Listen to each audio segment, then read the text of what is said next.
जय श्री कृष्णा। राधे राधे। आज के वीडियो में आप सुनेंगे बैसाख मास महात्म्य अध्याय 1 और वीडियो के लास्ट में आप जानेंगे बैसाख मास में तुलसी को कैसे सींचें, पीपल को कैसे सींचें। इस बारे में कुछ नियम जो मैं बताऊंगी, तो हो सके तो वीडियो को लास्ट तक जरूर देखिएगा। श्री सूत जी कहते हैं, राजा अम्बरीश ने परमेष्टि श्री ब्रह्मा जी के पुत्र नारद जी से पुण्यमयी बैसाख मास महात्म्य इस प्रकार पूछा कि हे ब्राह्मण, मैंने आपसे पुण्यमयी सभी महीनों का महात्म्य इस प्रकार सुना। उस समय आपने मुझसे ये कहा था कि सब महीनों में बैसाख मास श्रेष्ठ है। इसलिए यह बताने की कृपा करें कि बैसाख मास भगवान विष्णु को क्यों अति प्रिय है और उस समय कौन कौन से धर्म भगवान विष्णु के प्रीतिकारक हैं। नारद जी ने कहा, बैसाख मास को ब्रह्मा जी ने सभी मासों में उत्तम सिद्ध किया है। वह माता की तरह सभी जीवों को सदा अभीष्ट वस्तु प्रदान करने वाला है। धर्म, यज्ञ, क्रिया और तपस्या का सार है।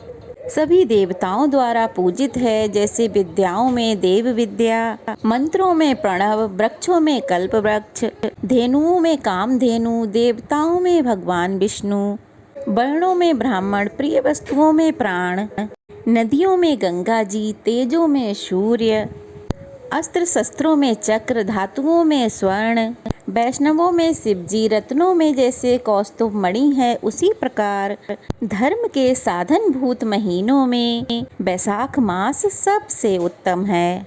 संसार में इसके समान भगवान विष्णु को प्रसन्न करने वाला कोई दूसरा मास नहीं है। जो बैसाख मास में सूर्योदय से पहले स्नान करता है, उससे भगवान विष्णु निरंतर प्रीति करते हैं। पाप तभी तक गरजते हैं जब तक जीव बैसाख मास में प्रातः काल स्नान नहीं कर लेता।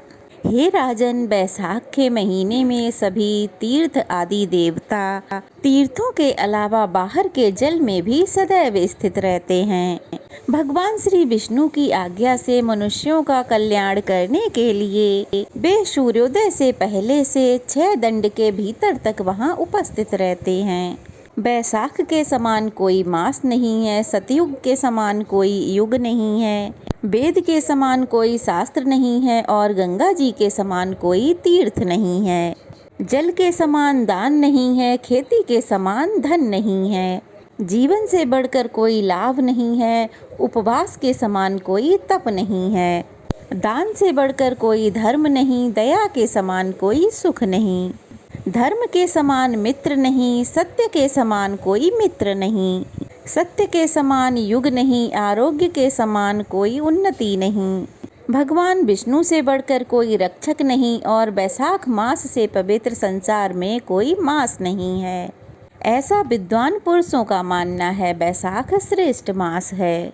सब दानों से जो पुण्य होता है, सब तीर्थों में जो फल होता है, उसी को मनुष्य बैसाख मास में केवल जल दान करके प्राप्त कर सकता है।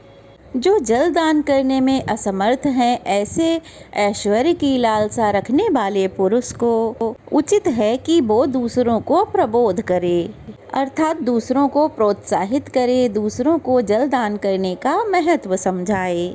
ये सब दानों में श्रेष्ठ है। जो मनुष्य बैसाख मास में सड़क पर सब यात्रियों के लिए प्याऊ लगवाता है, वह विष्णु लोक में प्रतिष्ठित होता है। हे राजन, प्रपादान अर्थात पौसला या प्याऊ देवताओं, पितरों और ऋषियों को अत्यंत संतुष्ट करने वाला होता है। जिसने प्याऊ लगवाकर थके मादे यात्रियों को संतुष्ट किया है, उसने ब्रह्मा विष्णु महेश को संतुष्ट कर लिया है। हे राजन, बैसाख मास में जल की इच्छा रखने वाले को जल, छाया की इच्छा रखने वाले को छाता और पंखे की इच्छा रखने वाले को पंखा देना चाहिए। हे राजन, जो प्यास से पीड़ित महात्मा पुरुष के लिए जल प्रदान करता है, वह उतने ही मात्र से 10,000 राजसु यज्ञ का फल प्राप्त कर लेता है। धूप और परिश्रम से पीड़ित ब्राह्मण को जो पंखा डुलाकर हवा करता है, वह उतने ही मात्र से निष्पाप होकर भगवान विष्णु का पार्षद हो जाता है। जो मार्ग में थके हुए श्रेष्ठ द्विज को वस्त्र से भी हवा कर देता है, वह उतने से ही मुक्त होकर भगवान विष्णु का सानिध्य प्राप्त कर लेता है। जो शुद्ध मन से ताड़ का पंखा दान करता है वह सब पापों से मुक्त होकर ब्रह्मलोक को जाता है। जो विष्णु प्रिय बैसाख मास में पादुका का दान करता है वह यमदूतों का तिरस्कार करके विष्णु धाम को जाता है। जो मार्ग में अनाथों के ठहरने के लिए विश्रामशाला बनवाता है उसके पुण्य को तो गिना ही नहीं जा सकता। मध्याह्न में आए हुए ब्राह्मण अतिथि को अगर कोई भोजन दे उसके पुण्य का भी कोई वर्णन नहीं है। हे राजन, अन्नदान मनुष्यों को तत्काल तृप्त करने वाला है, इसलिए संसार में अन्न के समान दूसरा कोई दान नहीं है। जो मनुष्य मार्ग के थके हुए ब्राह्मण या अन्य मनुष्यों के लिए आश्रय देता है उसके पुण्य फल का वर्णन नहीं किया जा सकता। राजन, जो अन्नदाता है वह माता पिता आदि का भी स्मरण करा देता है, इसलिए तीनों लोकों के निवासी अन्नदाता की ही प्रशंसा करते हैं। माता और पिता केवल जन्म के हेतु हैं, लेकिन जो अन्न देकर पालन पोषण करता है मनीषी लोग उसी की प्रशंसा करते हैं। नारद जी कहते हैं, बैसाख मास में धूप से थके मादे व्यक्तियों के लिए श्रमनाशक पलंग देकर मनुष्य कभी जन्म मरण के कलेशों से दुख नहीं पाता।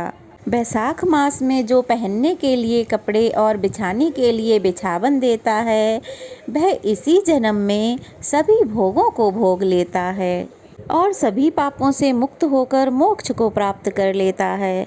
जो तिनके की बनी हुई या अन्य खजूर आदि के पत्तों की बनी हुई चटाई दान करता है उसकी उस चटाई पर साक्षात भगवान विष्णु सोते हैं। चटाई देने वाला बैठने और बिछाने आदि सब ओर से सुखी रहता है।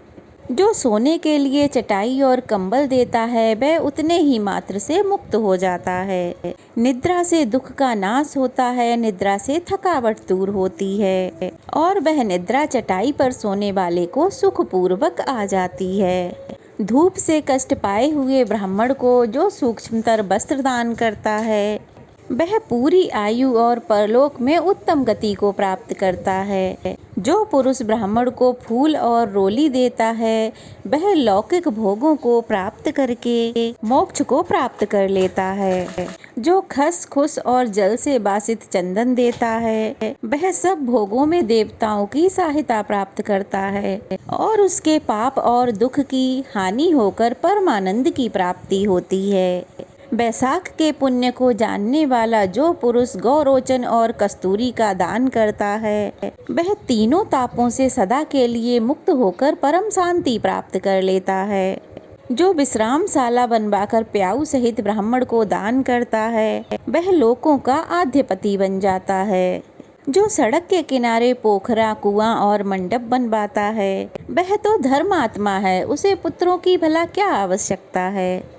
उत्तम शास्त्र का पठन, जलदान, तीर्थ की यात्रा, सत्संग, जलदान, अन्नदान, पीपल का वृक्ष लगाना, इन 7 को दिव्य पुरुष संतान मानते हैं। जो बैसाख में तापनाशक तक्र दान करता है वह इस पृथ्वी पर विद्वान तथा धनवान हो जाता है। धूप के समय मट्ठे से बड़ा कोई दान नहीं, इसलिए रास्ते के थके मादे व्यक्तियों को या ऋषियों को मट्ठा दान करना चाहिए। जो बैसाख मास में धूप से शांति के लिए दही और खांड दान करता है वह विष्णु प्रिय बैसाख मास में चावल का दान देता है वह पूरी आयु संपूर्ण यज्ञों का फल प्राप्त कर लेता है। जो पुरुष बैसाख मास में ब्राह्मण को गौघृत दान करता है वह विष्णु लोक में आनंद का अनुभव प्राप्त करता है। जो धूप से थके हुए ब्राह्मण को शाम के समय जल और शरबत दान करता है निश्चय ही उसके पितरों को अमृतपान का सुख प्राप्त होता है। जो बैसाख के महीने में पके हुए आम के साथ शरबत देता है उसके निश्चय ही सारे पाप नष्ट हो जाते हैं। जो बैसाख की अमावस्या को पितरों के उद्देश्य से कपूर, कस्तूरी, बेला और खस की सुगंध से बासित शरबत से भरा हुआ घड़ा दान करता है वह 96 घड़ा दान करने का पुण्य प्राप्त करता है। बैसाख मास में तेल लगाना, दिन में सोना, कांसे के बर्तन में भोजन करना, खाट पर सोना, घर में नहाना, निषिद्ध पदार्थ खाना, दोबारा भोजन करना, रात में भोजन करना, इन 8 बातों का त्याग कर देना चाहिए। जो बैसाख में व्रत का पालन करने वाला पुरुष पद्म पत्ते में भोजन करता है, वह सभी पापों से मुक्त होकर श्री विष्णु लोक को जाता है। जो विष्णु भक्त पुरुष बैसाख मास में नित्य प्रत्य नदी में स्नान करता है, वह 3 जन्मों के पाप से निश्चय ही मुक्त हो जाता है। जो प्रातः काल सूर्य उदय के समय किसी समुद्रगामिनी नदी में स्नान करता है, वह 7 जन्मों के पाप से तत्काल ही मुक्त हो जाता है। जो मनुष्य 7 गंगाओं में से किसी में उषा काल में स्नान करता है, वह करोड़ों जन्मों के अर्जित किए हुए पापों से निसंदेह ही मुक्त हो जाता है। गंगा जी, गोदावरी, कालिंदी, सरस्वती, कावेरी, नर्मदा और बेणी, ये 7 गंगाएं कही गई हैं। बैसाख मास आने पर जो प्रातः ही बावड़ियों में स्नान करता है, उसके समस्त पाप नष्ट हो जाते हैं। कंद, मूल, फल, शाक, नमक, बेल, बेर, पत्र, नमक और तक्र, जो भी बैसाख मास में दिया जाए वह सब अक्षय होता है। तक्र अर्थात छाछ यानी कि मट्ठा, ब्राह्मण आदि देवता भी बिना दिए कोई वस्तु नहीं पाते।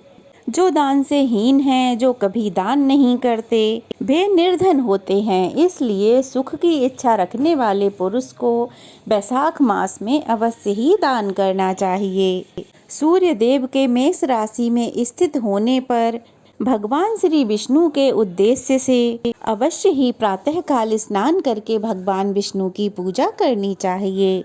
कोई महिरथ नाम का एक राजा था, जो कामनाओं में आसक्त अजितेंद्रिय था। वह केवल बैसाख मास के स्नान से स्वतः ही वैकुंठ धाम चला गया।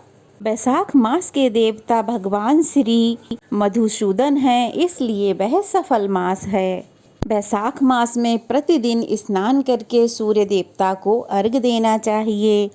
अर्घ दें, फिर वस्त्रों को पहनकर संध्या तर्पण आदि कर्मों को पूरा करके बैसाख मास में विकसित होने वाले पुष्पों से भगवान श्री विष्णु की पूजा करें। इसके बाद बैसाख मास में भगवान विष्णु को सूचित करने वाली कथाएं सुने। ऐसा करने से कोटि जन्मों के पापों से मुक्त होकर मनुष्य मोक्ष प्राप्त कर लेता है। ये शरीर अपने अधीन है, जल भी अपने अधीन है, साथ ही ये जीवा भी अपने बस में है। इसलिए स्वाधीन जल में स्वाधीन जीवा को रखते हुए हरि, इन 2 शब्दों का उच्चारण करना चाहिए। जो बैसाख मास में तुलसी दल से भगवान विष्णु की पूजा करता है, वह भगवान विष्णु का स्नेह प्राप्त करता है।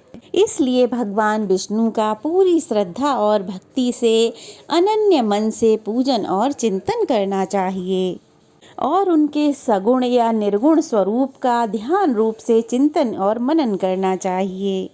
आज का अध्याय यहीं समाप्त। अगले अध्याय में आप कथा सुनेंगे हेमकांत की, जिसमें बैसाख मास में छत्र दान करने से हेमकांत का उद्धार किस प्रकार हुआ। तो चलिए अब जानते हैं बैसाख मास में तुलसी पूजन और पीपल को सींचने का महत्व और कुछ नियम। इस पवित्र महीने में भगवान विष्णु के साथ तुलसी जी और पीपल की भी पूजा करनी चाहिए। ऐसा करने से कई यज्ञों का फल मिलता है जो कभी खत्म नहीं होता। पीपल के वृक्ष में साक्षात भगवान विष्णु का वास माना जाता है, तो वहीं तुलसी जी को लक्ष्मी जी कहा गया है।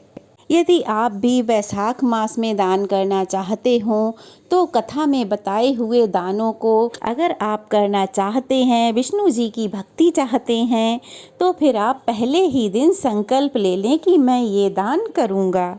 या फिर जो बहुत मुख्य दिन है, जैसे अमावस्या, पूर्णमासी, एकादशी, प्रदोष व्रत, अक्षय तृतीया, इन दिनों में आप ये सभी प्रकार के दान कर सकते हैं।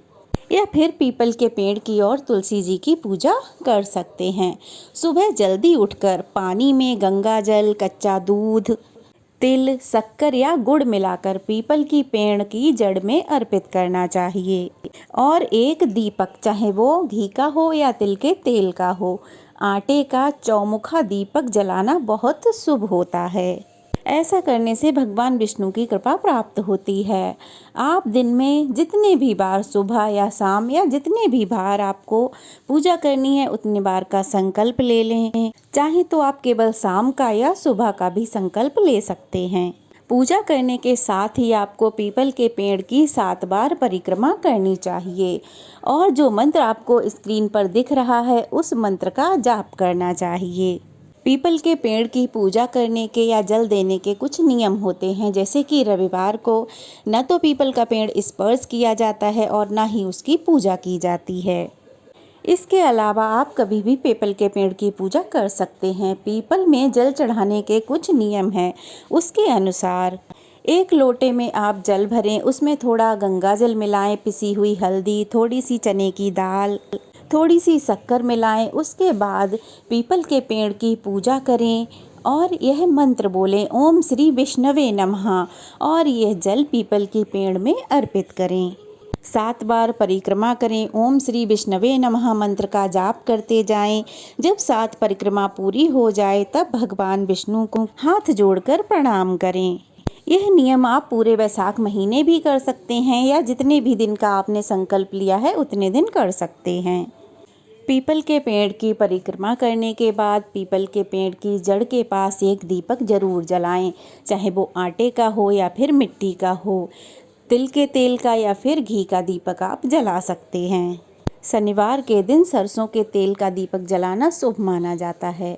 इसी प्रकार बैसाख के महीने में तुलसी जी की पूजा की जाती है। जिस प्रकार आप कार्तिक महीने में तुलसी जी की पूजा करते हैं, दीप दान करते हैं, उसी प्रकार का नियम आप बैसाख महीने में भी अपना सकते हैं, पूजा कर सकते हैं। हर दिन सुबह स्नान करने के बाद तुलसी जी की जड़ में जल अर्पित करें। ओम श्री विष्णवे नमः, ओम सुभद्राय नमः, इन मंत्रों का यथासंभव जाप करें। तुलसी जी की परिक्रमा करें। बैसाख मास में आने वाले जितने भी गुरुवार हैं या पूर्णमासी है, उनमें हल्दी मिश्रित जल तुलसी माँ को चढ़ाना चाहिए। लेकिन ध्यान रहे, अगर गुरुवार के दिन एकादशी पड़ रही है तो ये नियम आपको नहीं अपनाना है, क्योंकि एकादशी को तुलसी जी में जल अर्पित नहीं किया जाता है। तो ये थी आज की वीडियो। उम्मीद है पसंद आई होगी। पसंद आई हो तो कमेंट बॉक्स में जय श्री कृष्णा लिखें और अगर नए हैं तो प्लीज़ चैनल को सब्सक्राइब करें, वीडियो को लाइक और शेयर करें। जय श्री कृष्णा, राधे राधे।